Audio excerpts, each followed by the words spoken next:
I knew I didn't exist the day they launched my product and spelled my name wrong in the Slack announcement. Not a typo, just not there. A confetti GIF rained down, tagged every dev, intern, and the office plant, but not the woman who designed the goddamn skeleton they stapled their dreams onto. I sat at my kitchen counter, chewing dry cereal at 10 p.m., watching my own architecture get live streamed by Darren's spreadsheet Sultan Jacobs like he coded it himself between CrossFit sets and oat milk lattes. Officially, I was a freelance UX strategist. Unofficially, I was the duct tape holding the circus tent upright, wireframing entire features from napkin concept to Figma prototype, writing logic trees at 3 a.m. because the junior backend dev panicked and accidentally deployed to prod, coaching interns on how to run user interviews while Darren was busy visioneering in Napa with his crypto VC buddies. They paid me by the hour, no benefits, no equity, no meetings I was required to join, yet when the app crashed on launch day, I was the one they called. At 5:12 a.m., while I was using a spatula to kill a spider in my shower. And sure, I could have left. I told myself that once a real contract came, I'd finally take that gym tour or schedule the dental cleaning I'd canceled 3 years in a row. But Darren always dangled just enough promise to keep me around. "You're part of the DNA," he'd say, flashing that frat boy smirk like he invented humility. I guess in some twisted way, I did believe that if the product took off, he'd finally bring me in for real. Put me on the team, give me a title, maybe even, I don't know, remember my damn birthday. Spoiler, that never happened. Instead, I got gaslighted by omission. My name vanished from product documentation. Someone root-loaded the Notion roadmap I wrote and scrubbed the author history. The Confluence credit log, gone. When I asked about it, Darren said, "Oh, weird, must have been a permissions thing. You know how S tools are." Yeah, S tools and founders allergic to attribution. Oh, by the way, if you're still listening and enjoying the story, you do us a tiny favor and hit that subscribe button? 97% of you don't, and yeah, it kinda breaks our nerdy little hearts. Helps the team, keeps the chaos coming. All right, back to it. The startup Codexly was a beautiful disaster. A Frankenstein of half-baked aspirations and overpromised roadmaps duct-taped together by caffeine and survivor's guilt. The engineers were overworked, the product managers were infants with Jira boards, and the office fridge had a kombucha that predated COVID. And in the middle of it all was Darren, strutting around like a discount Steve Jobs with Google Sheets instead of charisma. He didn't ask for progress. He barked it from Slack channels titled things like #blitzscale and #moonshot. He'd rewrite my update tickets with his own bullet points, then forward them to investors like he had personally coded the algorithm I'd stitched together during a week-long migraine. Aaron didn't build, he rebranded. My UX heuristics doc became his user empathy thesis. My early accessibility features, culture-first inclusivity layer. And every damn time I brought it up, he'd say, "Come on, it's all one team. Don't get precious about credit." Precious? You ever get precious about 112 unpaid hours of backend testing while your client's dog eats your keyboard cable mid-deploy? What really gnawed at me wasn't the long hours. It was the invisibility. The way they'd call me when shit broke, then forget I existed once things worked again. Like I was some ghost plumber haunting their codebase. I started getting that creeping consultant rot, the quiet realization that I could vanish tomorrow, and no one would notice until a drop-down menu misaligned on mobile. Then came the big pivot, a brand new initiative. They called it Pulse, Codexly's new flagship platform for enterprise teams. Darren pitched it as Slack meets Trello meets AI.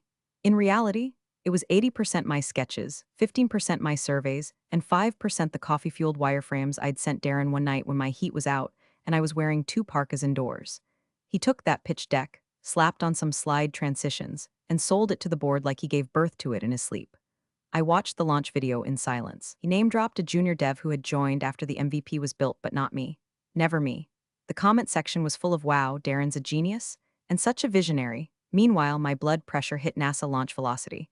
That's when it hit me, this wasn't some glitch in the system. This was the system. I wasn't in the club. I was the help. A ghost with a Google Drive folder and no seat at the table. And yet, what Darren didn't know was that ghosts leave traces. And I was just getting started. They named it Pulse like it had a heartbeat. Like it wasn't just my sleepless nights and blistered wrists wearing a secondhand wrist brace from Walgreens. First time I saw the UI mock-up in Darren's investor deck, I nearly laughed.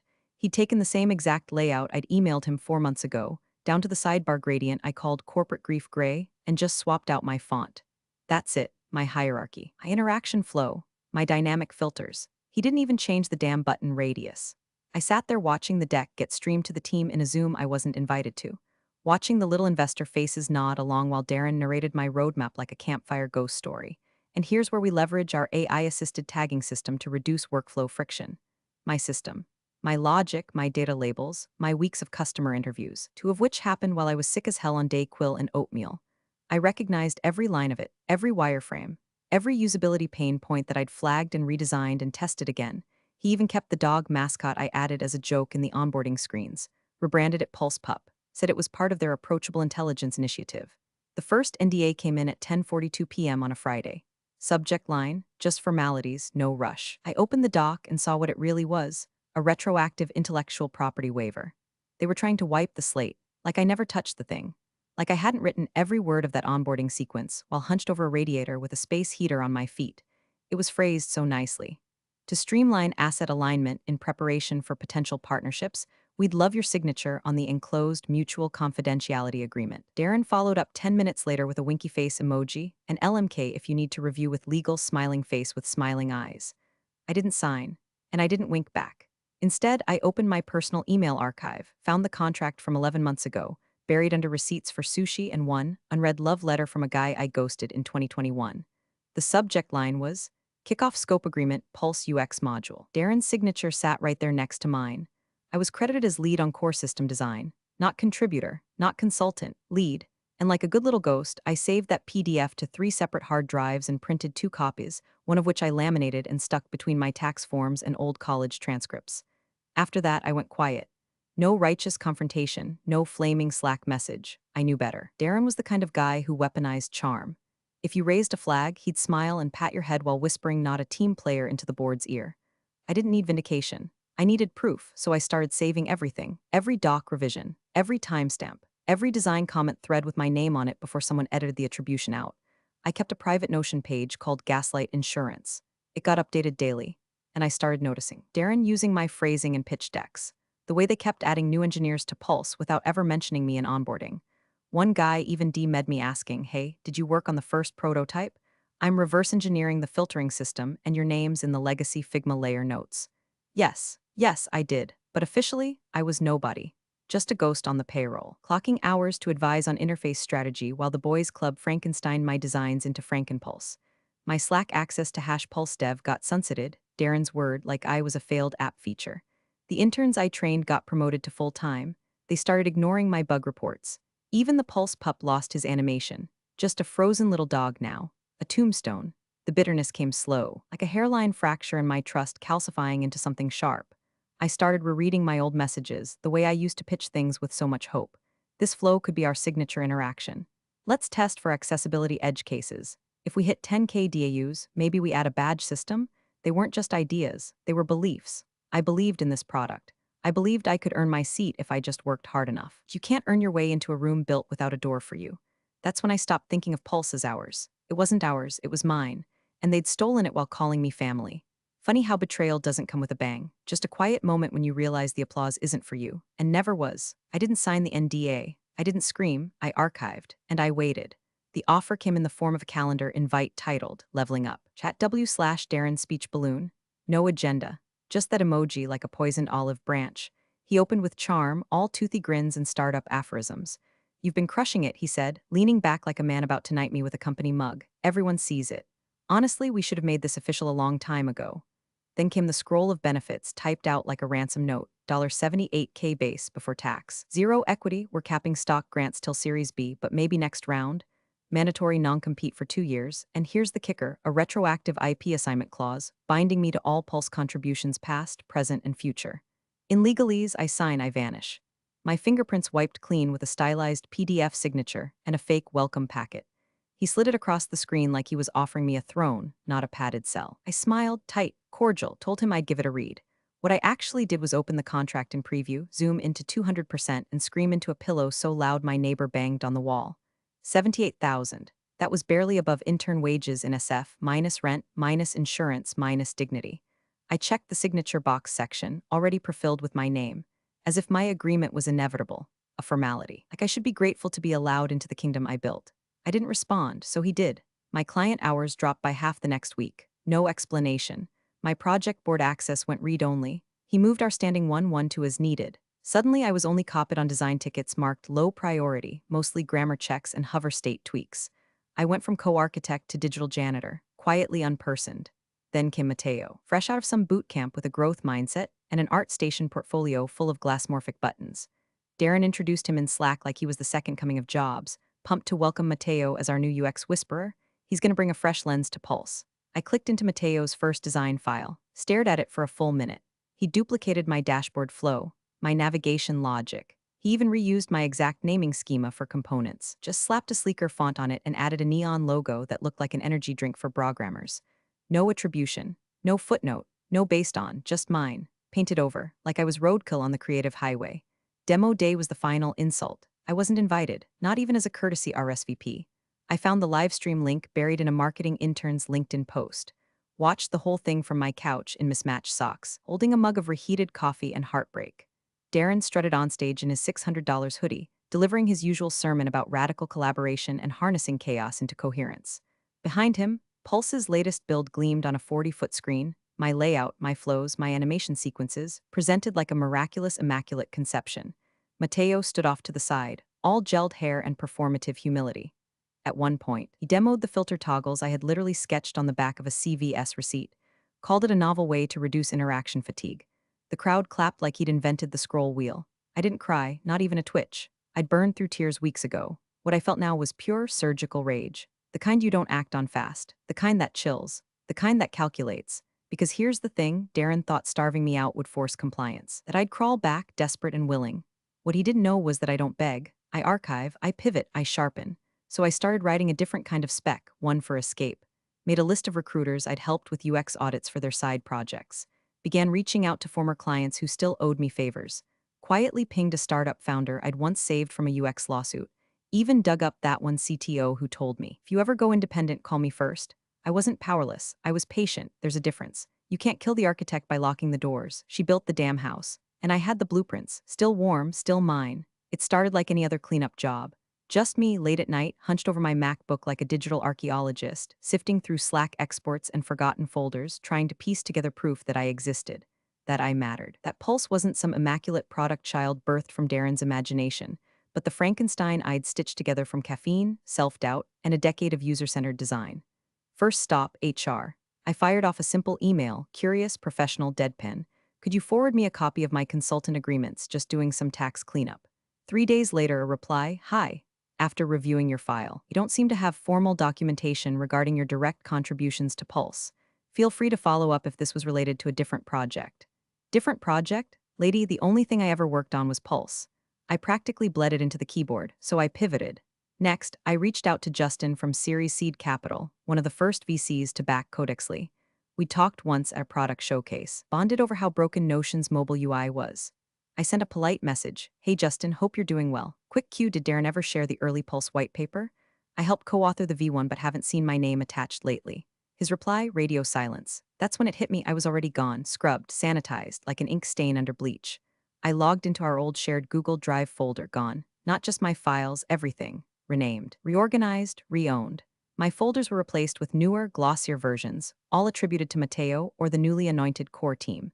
Even the Figma files I'd worked in had version histories that abruptly stopped 2 weeks before Mateo was hired. It was like watching your own gravestone get pressure washed. Slack, useless. The design channel archives had been deactivated to reduce clutter. Confluence. Darren had purged every legacy contributor note and embedded a shiny new history starting 3 months ago.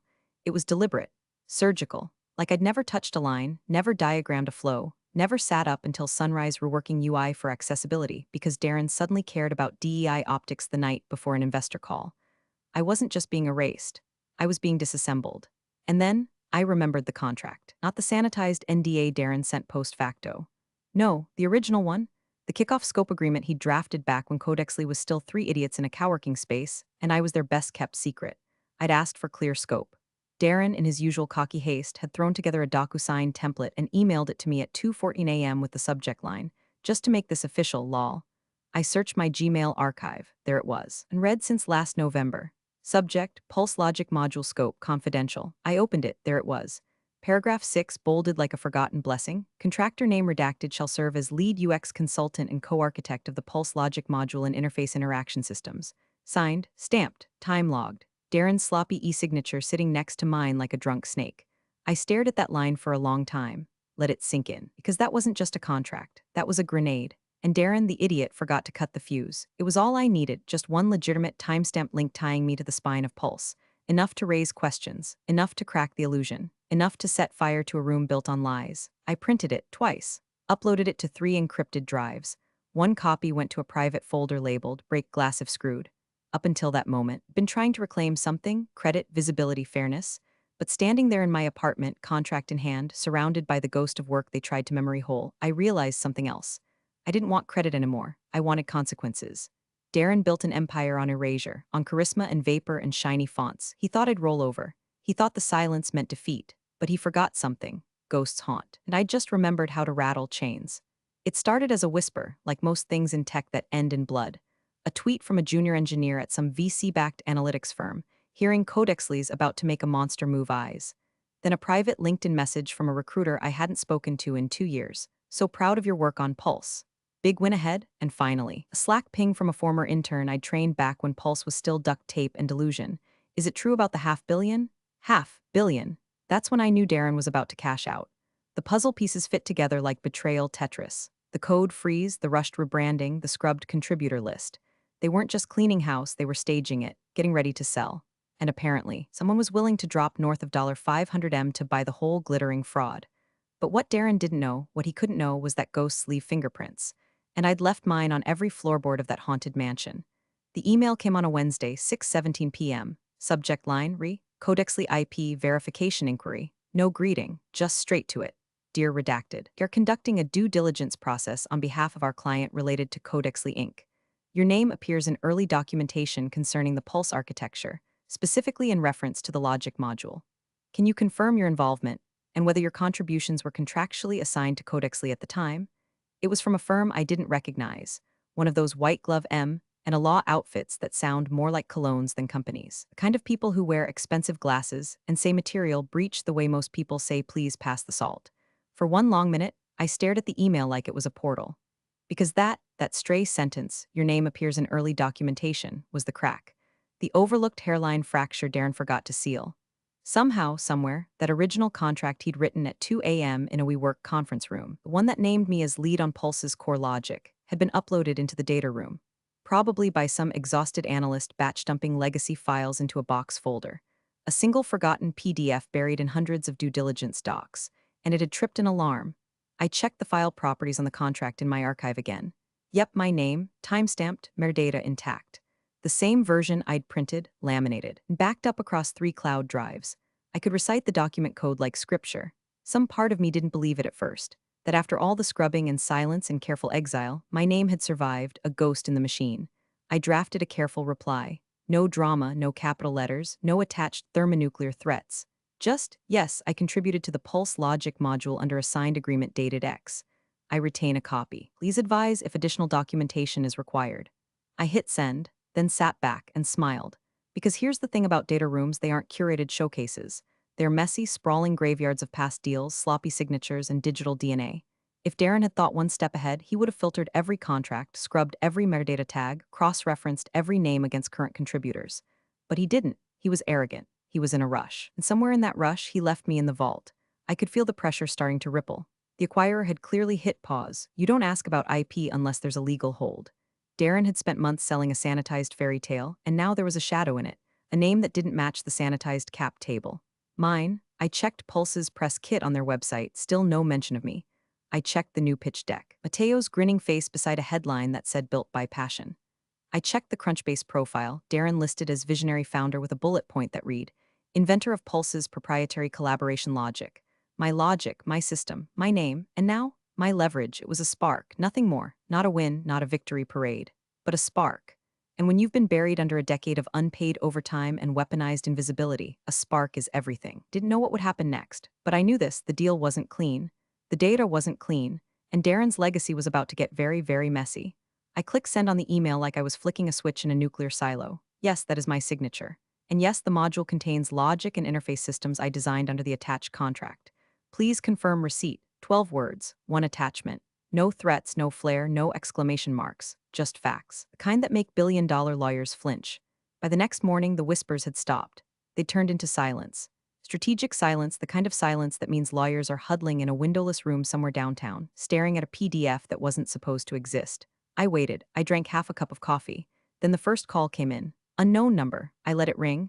Then a text from HR, hey, just circling back. Would love to chat about your status with us. Smiley face, weaponized chirpiness. I could practically hear the faux casual tone underlined in fear.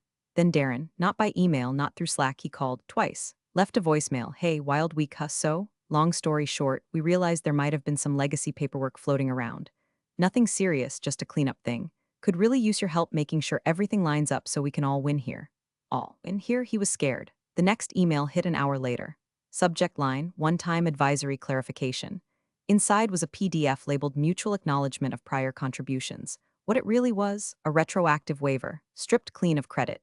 No mention of lead, no mention of co-architect, no mention of anything except that I was a freelance UX advisor who may have provided informal support. In exchange for my signature, I offered $15,000 and a thank you line in the product changelog. A changelog, like I was a deprecated feature. I didn't scream, I didn't reply. I just opened a new tab and Googled, Startup IP Litigation Attorney San Francisco. Found a name I recognized, a woman who'd spoken at a bootstrappers meetup about exit scams and how not to get steamrolled in an acquisition. Sent her a short note, attached the contract. No embellishments. She replied in 6 minutes, you have leverage, let's schedule a call.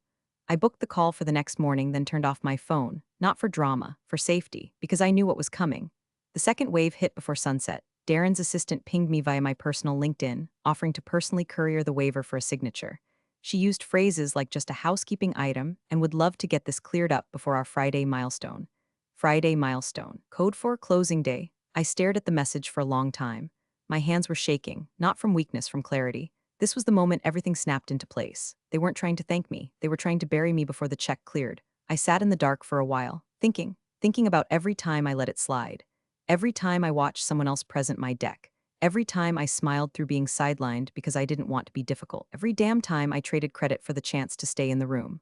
Well, the room was on fire now, and I had the gasoline. That night, my lawyer sent the acquiring firm a formal notice.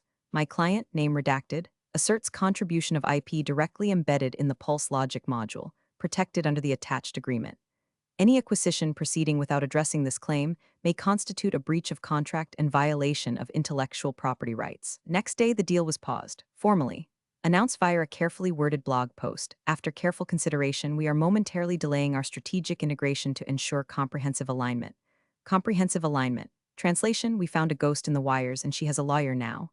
Darren emailed again. This time, no emojis, no jokes, let's talk. We can work this out like adults, but I didn't want to work it out. I wanted the truth to drag its ragged bones through the daylight. And I knew that if I blinked now, if I backed down, if I took the check and swallowed the lie, I'd vanish forever. So I didn't blink. I printed everything again. I backed it up 3 more times, and I waited, not as the ghost, but as the reckoning. The first real crack came via Twitter. Not a headline, those take time. Just a single tweet from an analyst known for sniffing out M and a rot, hearing Codexly's deal might be wobbling. Data room issues? #StartupLife within an hour, TechCrunch had picked it up. Within 2, the valuation rumors started sliding. Within 4, Darren purged his LinkedIn open to opportunities badge like it was leaking radiation. By the next morning, he was bleeding all over the cap table. Investors started circling. I know because one of them, an angel who once tried to poach me for a health tech startup back in 2019, DM'd me directly. Just 3 words, what did he hide? I didn't respond. I didn't need to. I'd already done what I came to do. You see, there's a myth in Silicon Valley that betrayal ends with a keynote, with righteous fury and polished slides. But the truth? It ends in silence, in long, slow unravelings.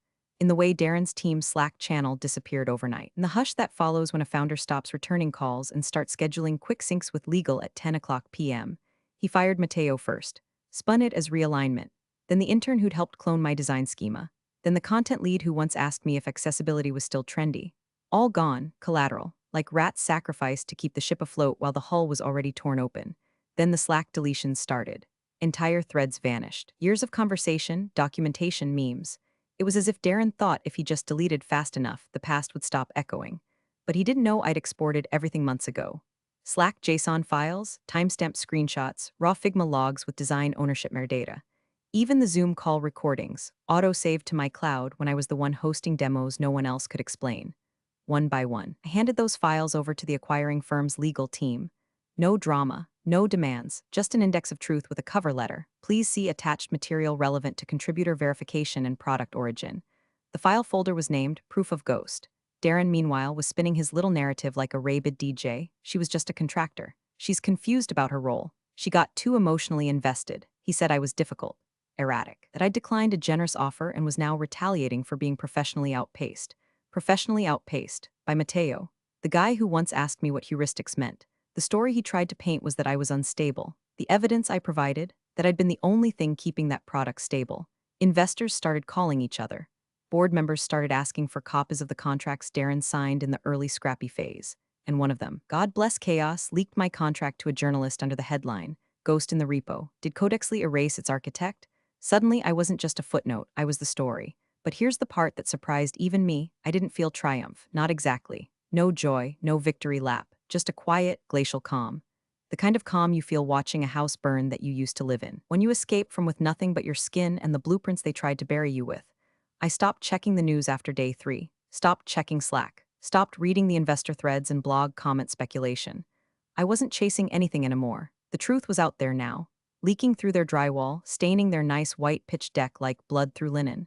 I hadn't demanded justice. I hadn't made threats. I just lit the match and let the oxygen do the work. Somewhere out there, Darren was watching his empire hemorrhage value in real time, and I made tea. I folded laundry. I opened my laptop and started drafting something new. Not because I had to, because I could. Because when the ghost walks out of the machine, she doesn't haunt. She builds elsewhere. The acquisition died on a Monday, not with a press release, but a quietly updated blog post titled Reassessing Market Alignment, a piece of PR mulch so vague it could have meant anything from bankruptcy to a lunch reschedule. But insiders knew. Hell, everyone knew. The rival firm had walked, completely. A ghost in the data room had spooked the sharks. And Darren's golden exit had evaporated like a startup's ethics after Series B. By Tuesday, Codexly's valuation was down 37%. By Wednesday, 3 board members issued a unanimous statement. We are grateful to Darren for his vision, but feel it is time for new leadership. Translation, we're not going down with this idiot. By Friday, Darren was gone, just gone, his Slack avatar grayed out, his LinkedIn updated to exploring. That word again, exploring, as if he'd left voluntarily. As if this whole thing wasn't a collapse dressed up in corporate drag. In the quiet that followed, my lawyer called. She didn't bother with preamble, mid-6 figures. No gag clause, no attribution either, but they won't contest anything you claim publicly. I didn't speak for a moment, just stared out my window at the power lines. So much of me had imagined this moment feeling like victory. A cinematic swell of music, maybe, some epic one-liner. Instead, I felt nothing, just release. Like finally exhaling a breath I'd been holding for 3 years. I told her take it. She said, already did. We both hung up like it was any other Tuesday. Later that night, Darren tried to claw one last scrap of narrative from the bones. He posted a thread on Twitter, 12 tweets long, faux humble tone, full of words like inflection point, core learnings, and stepping back to reconnect with what matters. Said the acquisition didn't align with internal cultural priorities. Claimed the company was pursuing a bold new trajectory. No one bought it. The quote tweets were brutal. One simply read, bro got ghosted by his own MVP. Another, turns out the pulse was hers all along. I didn't retweet, didn't reply, didn't even favor it. I just opened Slack, navigated to the last active Codexly thread I hadn't muted and clicked Leave Workspace. A tiny gray message popped up. You've left Codexly HQ? Then I uninstalled Figma.